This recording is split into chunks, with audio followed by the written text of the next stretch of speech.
Housemaid found the CEO's son locked in a dark room. What she did next shocked the whole mansion.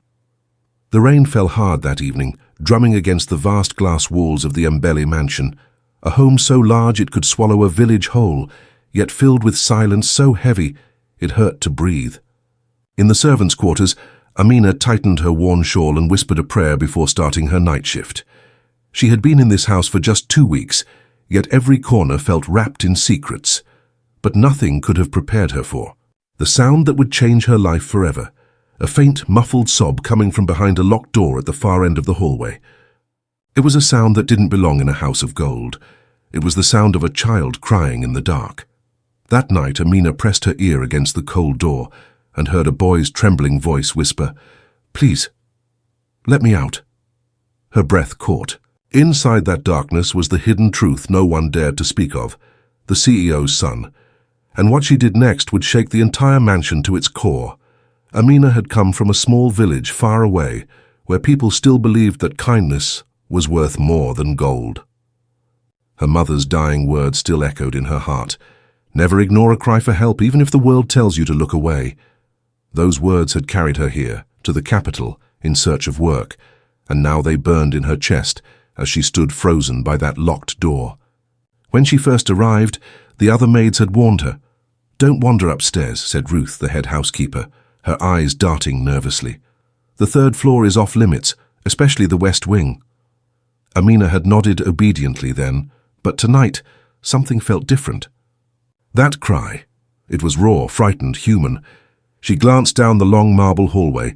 The chandeliers above threw golden reflections across polished floors, but everything felt cold, untouched, lifeless. The house didn't feel like a home. It felt like a cage. She pressed her ear again.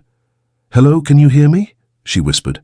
A weak, shaky voice replied, "Please, I'm hungry." Her heart clenched. She looked around. The house was quiet. Mr. Mbele, the CEO, was away on a business trip, and the other staff were asleep. Only the night guards moved outside, their boots echoing faintly through the courtyard. Amina hesitated only a moment before making up her mind.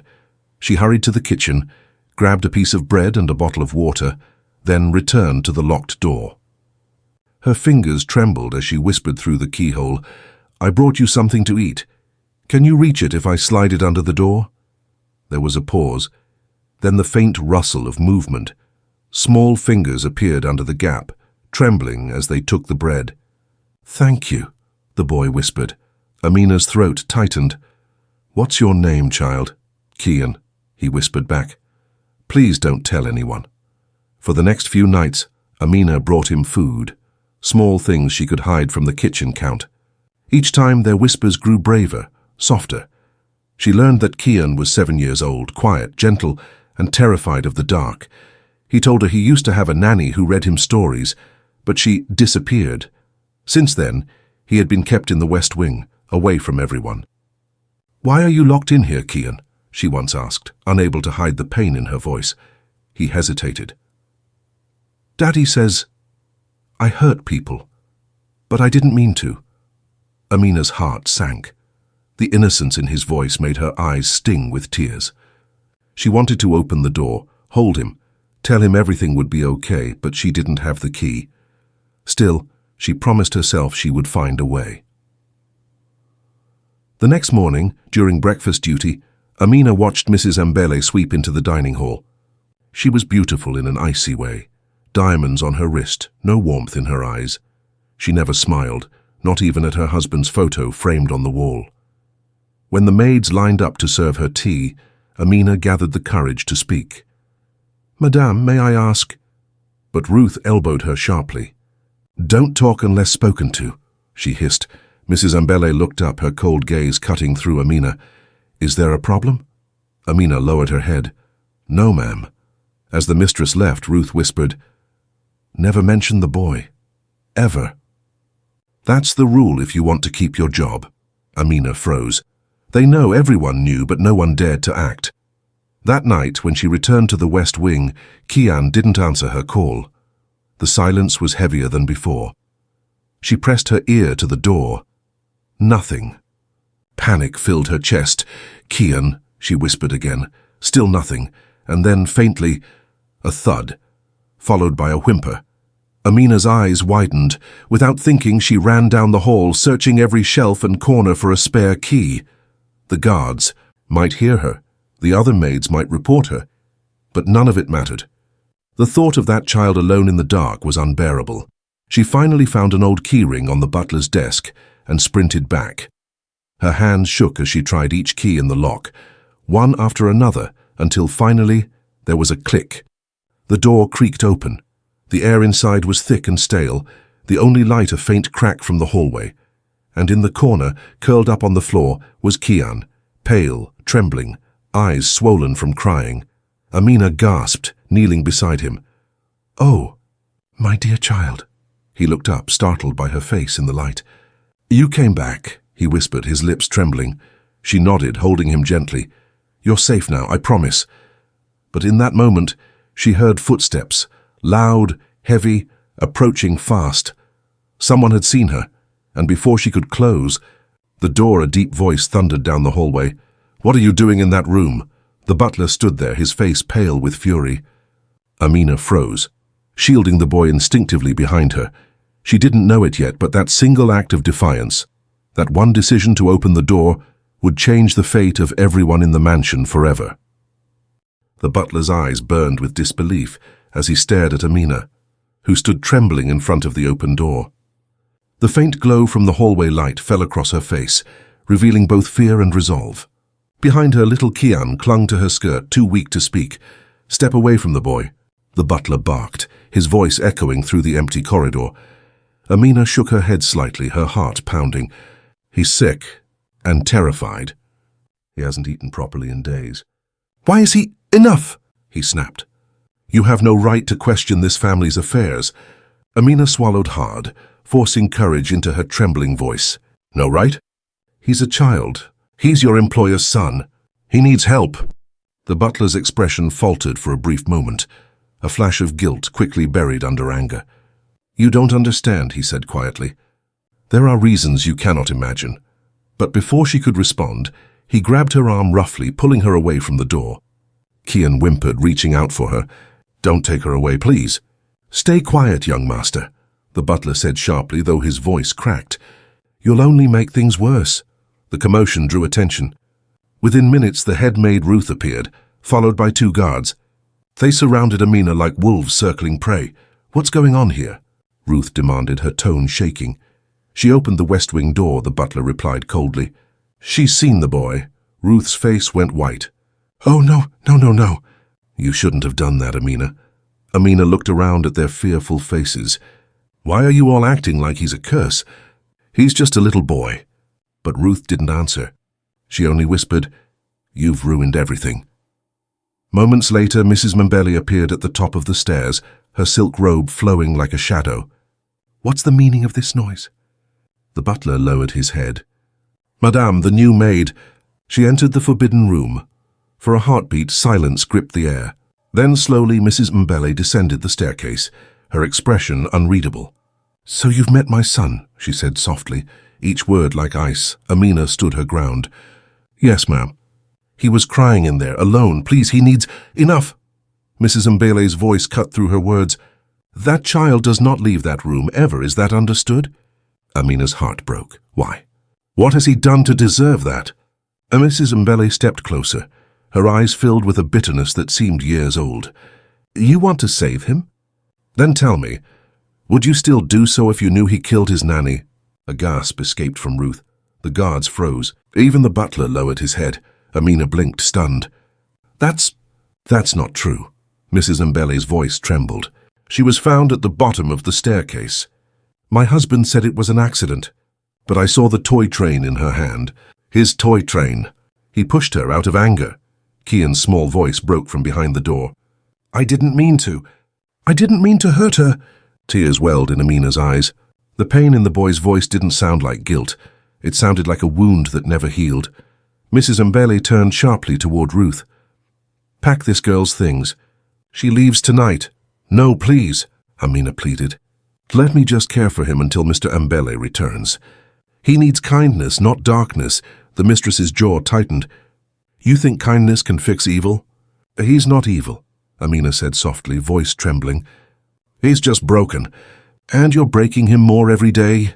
The butler's eyes flickered with something like shame, but Mrs. Mbele's gaze hardened. You're fired, Amina. Leave before I call the police. That night, Amina packed her few belongings with shaking hands. The other maids avoided her eyes, whispering in corners. Yet as she passed the long corridor one last time, she couldn't help stopping in front of that door. Kian, she whispered through the crack. There was a soft shuffle. Then his tiny voice came, fragile as wind. Are you leaving? Amina's throat tightened. Yes, but I'll come back, I promise. Everyone says that, he murmured. No one does. She placed her hand gently against the door. I will, I swear it. There was silence for a while. Then faintly he whispered, You're the first person who ever called me good. Tears streamed down her cheeks. Because you are. She walked away before her heart could shatter completely. The next morning the mansion awoke to chaos. Mrs. Mbele's voice echoed through the halls, filled with panic. Where is Kian? The door is open. Ruth ran to check and the boy was gone. The butler turned pale. The window. He must have escaped through the window in the night. Mrs. Mbele's eyes widened in terror. Find him now! As the guards rushed out into the storm far down the road, a bus rumbled toward the city. Inside it sat Amina, clutching her small bag, unaware that under the seat, hidden in the shadows, a pair of small feet and tear-streaked cheeks trembled quietly. Kian had followed her. The bus rattled down the rainy road, its old tires splashing through puddles. Amina sat near the window, staring at the passing fields blurred by mist. Her chest ached with worry and guilt. She couldn't erase the image of Kian's frightened eyes from her mind. Every raindrop that hit the glass sounded like his sobs. When the bus stopped at a small roadside station an hour later, she got up to stretch, and that's when she heard a faint sneeze from under the seat behind her. Her heart skipped. Slowly she crouched down. There he was, Kian curled up in a tiny ball, clutching his little backpack, his clothes damp and his eyes swollen from tears. Amina froze, torn between shock and relief. Kian! He looked up, trembling. I told you I'd come with you, he whispered. Amina's heart broke in two. She glanced around. The passengers were half asleep, the driver oblivious. She gently pulled him out and wrapped her shawl around him. Oh, Kian, she murmured. You shouldn't have done this. Your mother must be looking for you. I don't want to go back, he said softly. She hates me. Everyone does. Amina looked into his eyes, so full of pain for someone so young, and she couldn't bring herself to argue. All right, she whispered. You'll stay with me for now, but we'll figure this out together, okay? He nodded and clung to her, his small arms wrapping around her like he was holding on to the last bit of safety he had left in the world. They arrived in the city by nightfall. Amina rented a tiny room behind a bakery, a single bed, peeling walls, a window that looked out onto the streetlights. She bought warm food with the last few coins she had and watched Kian eat with quiet desperation, as though he feared it might be taken away again. Later, she tucked him into the bed and sat beside him. Kian, she asked gently, what really happened to your nanny? He hesitated, eyes fixed on the ceiling. I didn't mean to hurt her, he whispered. I was playing with my train near the stairs. She was carrying tea for Mummy. I tripped and she tried to catch me, but she fell. His small voice cracked.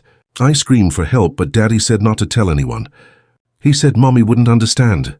Amina's breath caught. The truth wasn't murder. It was an accident. A tragic one. Kian turned to her, tears glistening in his eyes.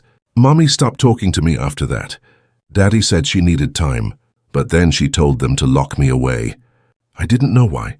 Amina's eyes filled with tears. Oh, my dear child, she whispered, brushing his hair gently. You didn't deserve that. You were just a boy. He looked up at her. You believe me? With all my heart, she said. For the first time, Kian smiled in a fragile, beautiful smile that made the dim room feel warm again. Meanwhile, back at the mansion, panic consumed the household. Mrs. Mbele's hands trembled as she paced the hall. My son is gone because of her, she hissed.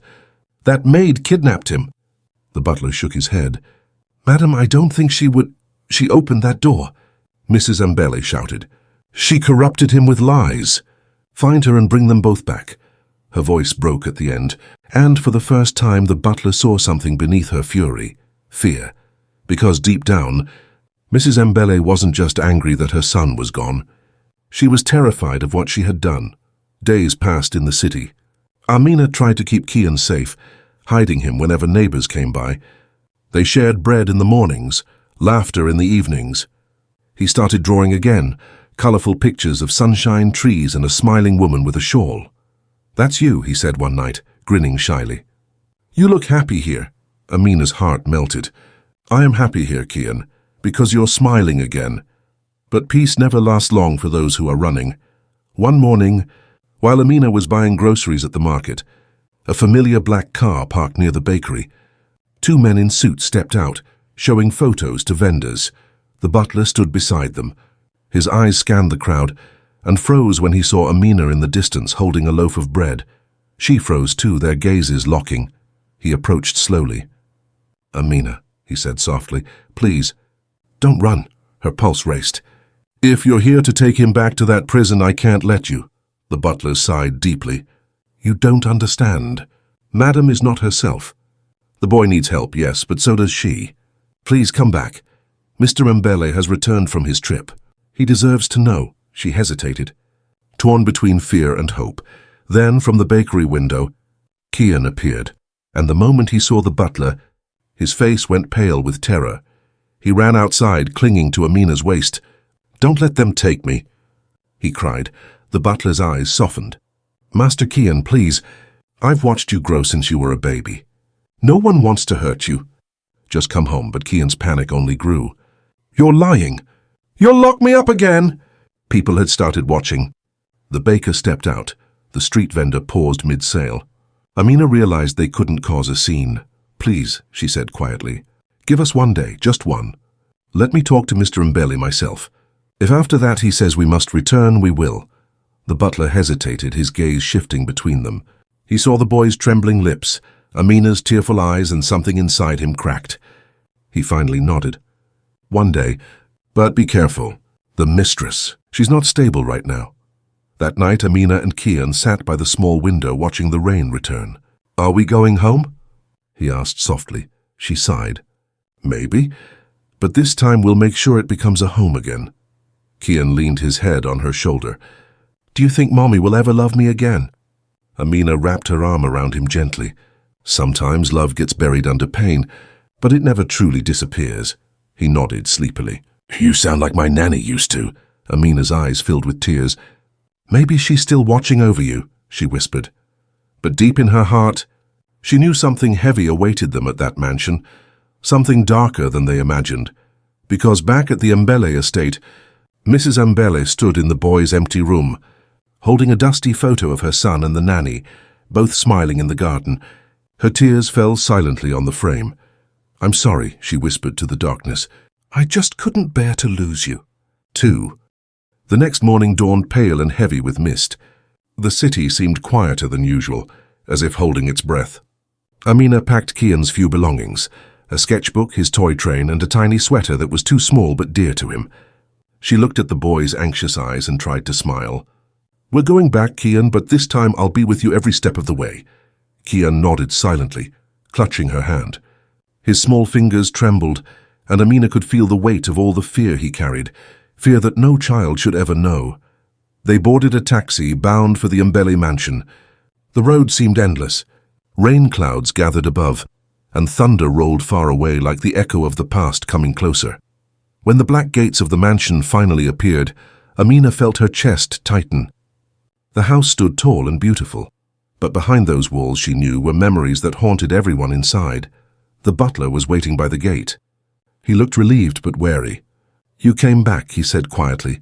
Amina nodded. "I said I would." He looked at Kian, then at Amina.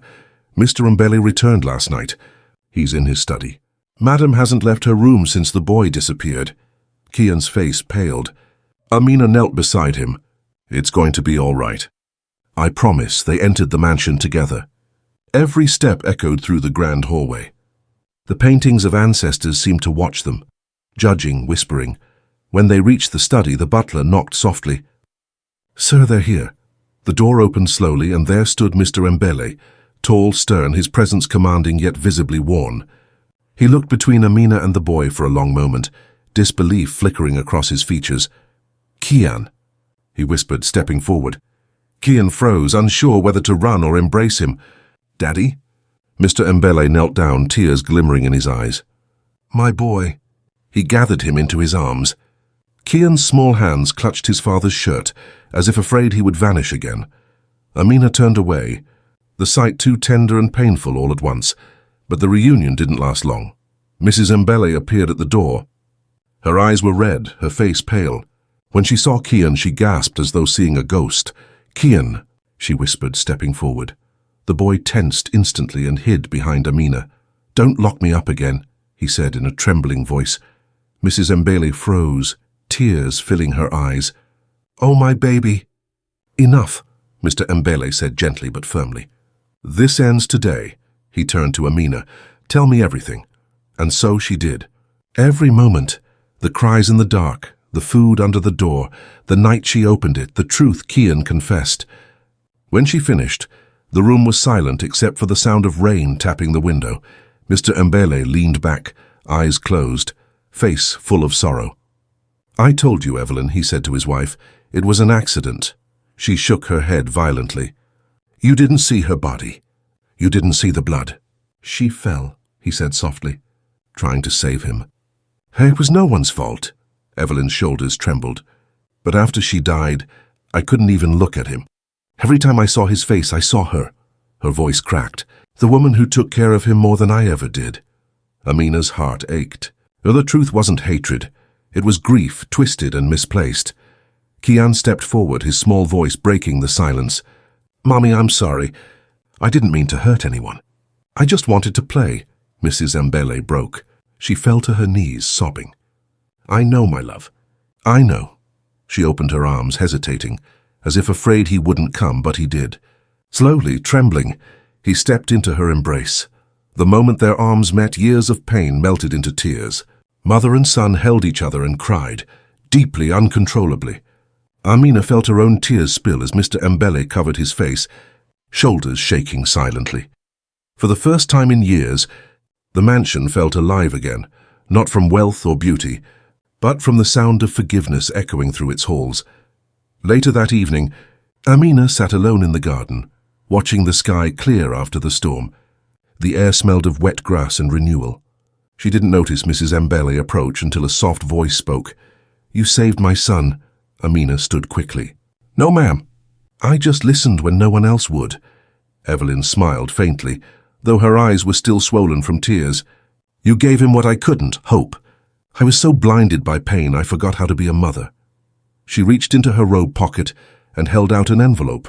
"This is for you." Amina shook her head. "I didn't do it for money." "I know," Evelyn said gently. "That's why you deserve it.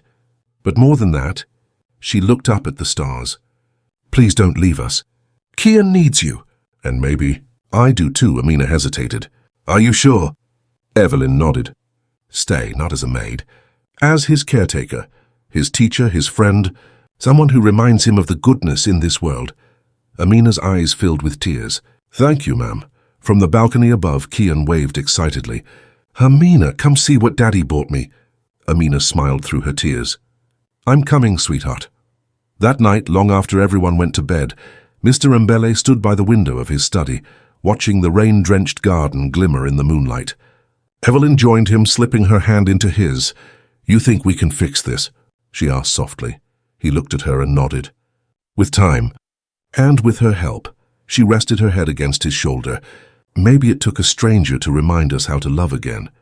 Down the hall, Amina tucked Kian into bed. He was already half asleep, his toy train beside him. "Will you stay forever?" he mumbled drowsily. Amina brushed his hair gently. "For as long as you need me." He smiled in his sleep, whispering, "You sound like my nanny." Amina's tears glistened as she whispered back, "Then maybe that means she's proud of both of us." Weeks passed, and for the first time in years the Mbele mansion was filled with laughter instead of silence. The walls that once echoed with fear now carried the sounds of piano lessons, bedtime stories, and little footsteps running through the corridors. Amina had stayed, as promised. She became more than a caretaker. She became the soul of that house. Every morning, she helped Kian prepare for his lessons, walked him through the gardens and taught him small lessons about life that no book could teach. Kindness, forgiveness, courage. One morning, as the golden sun streamed through the tall windows, Amina watched Kian painting near the veranda. He had drawn their family, himself, his parents, and her, standing under a big tree. He smiled proudly. "Look, Amina, I drew us happy." She looked at the painting and felt her eyes sting with tears. "It's beautiful, Kian," he grinned. "Daddy says I should go back to school soon." "I'm not scared anymore." Amina knelt beside him.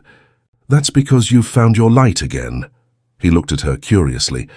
"And what about you? Did you find yours?" She smiled softly. "Maybe I did, right here."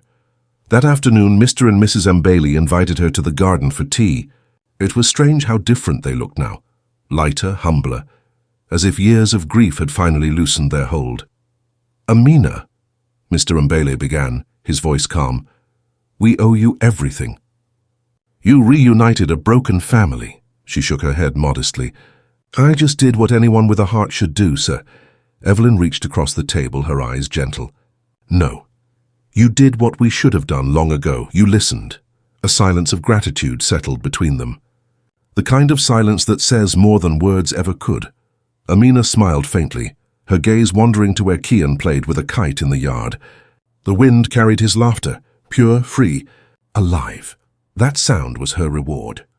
As days turned into months, the story of the maid who found the CEO's son quietly became a whispered tale among the mansion staff and neighbors. Some said she was an angel sent to heal what money couldn't. Others said she was just a woman with a stubborn heart. But Amina never cared for the stories. All she wanted was to see Kian grow, healthy, loved, and unafraid. One evening, while tidying his room, she found an old box tucked under the bed. Inside were Kian's drawings, all of her. One showed her opening a door filled with light. Another of her holding his hand as they walked through rain. At the bottom of the box was a note written in shaky handwriting. "She heard me when no one did." Amina pressed the paper to her chest, tears spilling freely. Years later, on Kian's 10th birthday, the mansion was alive with music and joy. Balloons floated across the hall and guests laughed freely. Amina stood in the corner, watching the boy she once found in darkness now shining brighter than ever. When he spotted her, he ran over, his face glowing. "Amina, come. We're cutting the cake," she laughed, letting him pull her forward. The whole family gathered around, Mr. and Mrs. Mbele standing side by side, smiling genuinely for the first time in years. As the candles flickered, Kian looked around the table and said softly, "Can I say something before I blow them out?" His father nodded. "Of course, son." Kian turned to Amina, his voice clear and full of emotion. "I made my wish already," he said, smiling. "It came true. I wished that the woman who saved me would never leave." The room fell quiet. Even Evelyn's eyes shimmered with tears. Amina placed her hand on his shoulder, her voice trembling.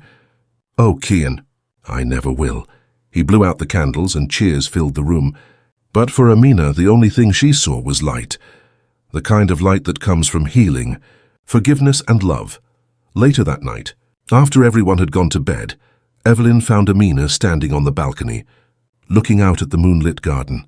"You've given us back our son," Evelyn said softly. "But you also gave us something more." "A second chance," Amina smiled gently. "Sometimes all a broken heart needs is someone to believe it can heal." Evelyn's eyes glistened. "You could leave any time, you know. Start your own life. Why stay?" Amina looked toward Kian's window, where a small nightlight glowed softly. "Because once I was that child, alone, afraid, waiting for someone to open the door." She paused, voice trembling. "And now I get to be that someone." Evelyn reached for her hand.